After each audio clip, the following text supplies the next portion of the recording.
हाँ भाई। तो क्या हाल है सबके। तो आज की इस वीडियो में बेसिकली एक पीडीएफ एक नोट्स भी मैं आपको देने वाला हूँ। और उस नोट्स में क्या होगा कि जो आपकी यूनिट है फार्माकोलॉजी 2 है ना, जो कि अपना सब्जेक्ट है bachelor of pharmacy semester 5th का है ना, फार्माकोलॉजी 2 जो उसके यूनिट नंबर 1 है। सॉरी, यूनिट नंबर 1 ही है ना।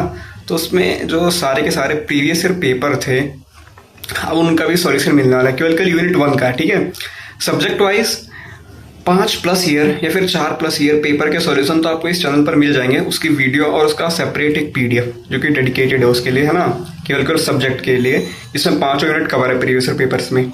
अब ये सिर्फ और सिर्फ अभी यूनिट 1 का पीडीएफ होने वाला है, जिसमें यूनिट नंबर 1 के all the previous year papers है ना, जो कि यूनिट नंबर 1 से पूछे गए हैं। ठीक है, 2000 मतलब कि 2019-20 आई डोंट नो, मतलब कि ऐसे तो याद रहता नहीं है। तो हाँ, मैंने कुछ किए थे, तो ऐसे ही बेसिकली वो 4+ ईयर प्रीवियस ईयर पेपर के सॉल्यूशन होने वाले हैं। ठीक है, तो सब कुछ आपको इसी वीडियो में बताया जाएगा और इसी वीडियो में करवाया भी जाएगा। और तो उस पीडीएफ में एक चीज़ और दी गई है कि कैसे कैसे आपको अवॉइड करनी है मिस्टेक्स, कॉमन मिस्टेक्स या फिर एरर्स जो कि स्टूडेंट्स ऑफनली करते हैं, इवन तो सब लोग करते हैं। तो उन एरर्स को कैसे मतलब कि अपन लोग को प्रिवेंट करना है ना, करने से, जो कि अपने टीचर्स और एग्जामिनर के पीओवी से मोस्ट इम्पॉर्टेंट हैं। तो चलो आगे इस वीडियो में मैं आपको पीडीएफ करवाता हूँ, समझाता भी हूँ। ओके, तो देखते रहो। तो चलो स्टार्ट करते हैं है ना। तो ये अपना पीडीएफ होने वाला है AKTU का, जो कि स्पेशली बी फार्मेसी के सेमेस्टर 5th के जो सब्जेक्ट है फार्माकोलॉजी 2 उसके जो यूनिट नंबर 1 है ना, उसके सारे के सारे प्रीवियस ईयर क्वेश्चंस सॉल्व होंगे, जो कि 2021 से 2025 तक बेसिकली 4 ईयर्स के 2 नंबर 7 नंबर 10 नंबर के सारे with ultra colourful and structured format में। ठीक है, तो ये पीडीएफ कम्प्लीटली बेस्ड है कॉन्सेप्टिफाई पे, तो इसको सब्सक्राइब कर लो कॉन्सेप्टिफाई को, क्योंकि ऐसे रोज इंपॉर्टेंट पीडीएफ आपको मिलते रहेंगे है ना। चलो स्टार्ट करते हैं। तो सेक्शन है, ठीक है, जिसमें पहला क्वेश्चन जो कि पेपर 23-24 से है ना, ये 2 नंबर का है ना। ठीक है, जो कि मस्ट फॉर एवरी पेपर, यहाँ तक सब पेपर में पूछा जाता है कि स्टार्लिंग लॉ क्या है हर्ट का। बेसिकली स्टार्लिंग लॉ क्या होता है ना, हर्ट तो ऐसे जैसे कि थोड़ा सा मतलब रिव्यू हो गया था क्वेश्चंस में। तो डेफिनेशन क्या है कि जो फ्रैंक स्टार्लिंग लॉ है वो क्या कहते हैं कि जो force of contraction of heart है is directly proportional to initial length of cardiac muscle fibre within psychological limit, sorry physiological limits है ना। तो देखो, फोर्स ऑफ कॉन्ट्रैक्शन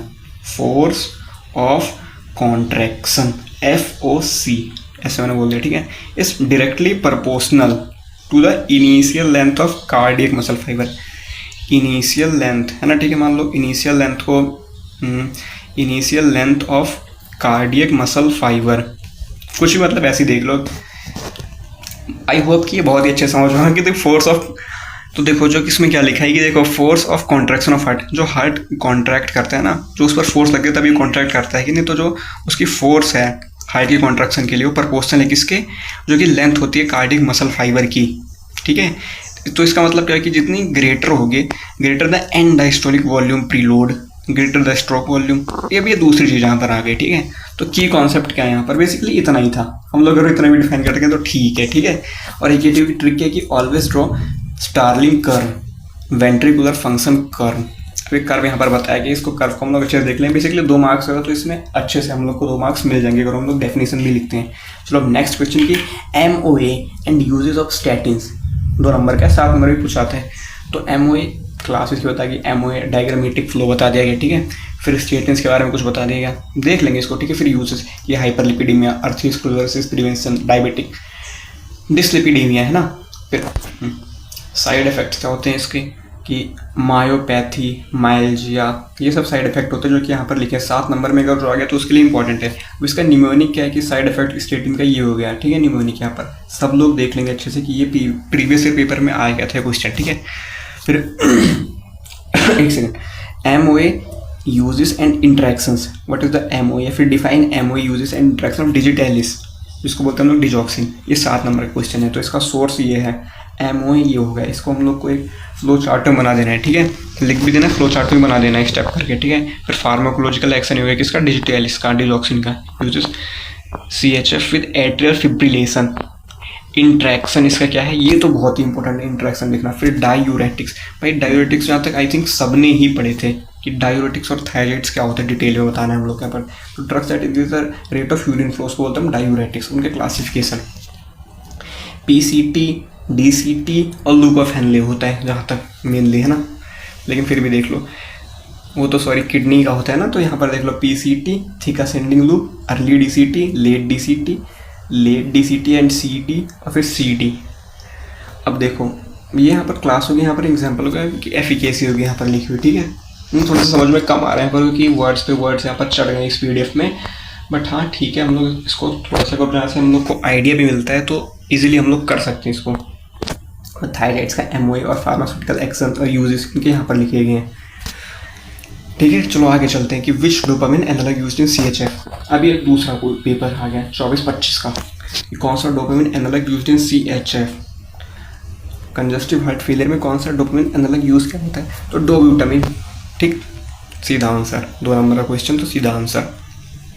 दूसरा ई नंबरेट सोमैटोस्टैटिन एनालॉगस, भाई बताना है कि सोमैटोस्टैटिन कहाँ होता है यूज। सोमैटोस्टैटिन एंटी प्लेग होता है ना, यहाँ पर यूज़ होता है एनालॉगस इसका, ठीक है। और how thyroid act as anti diuretics, क्योंकि भाई क्लासिफिकेशन में आता है, फिर उनका मतलब मेन यही चीज़ है ना, तो हम लोग पढ़ के यहाँ पर बता सकते हैं, ठीक है। फिर define re entry and defibrillation. अब देखो री एंट्री होता है, डिफिब्रिलेशन ही होता है, पर डेफिनेशन लिखी गई है बहुत ही आराम से हम लोग देख कर बता सकते हैं। और ऐसे ही कई सारे PYQs दिए हुए हैं जो कि फुल सॉल्व हैं सारे के सारे पेपर्स के, ठीक है। 3+ मतलब 4 पेपर्स के, ठीक है। यहाँ पर क्या एस्प्रिन एंटी प्लेटलेट के बारे में हमें सिखाना है, बताना है इनको। तो यहाँ पर एंड हो गया। अब देखो final master exam strategy and mistakes, writing only theory, तो हमें MOA ये सब लिखना है 10 नंबर के हिसाब से, तो हमें मिल जाएंगे क्वेश्चन। और एग्जाम स्ट्रेटजी की टाइम मैनेजमेंट करना है ना, लास्ट में ये करना है। और गोल्डन रूल फॉर की full paragraph scan heading flow chart, तो ये सब हम लोग को बढ़िया बनाने हैं। 1 पेज रिवीजन के लिए ये सब हो सकता है बहुत ही बढ़िया। तो यही था अपना PDF और यही थी complete information about unit number 1 all PYQ solutions.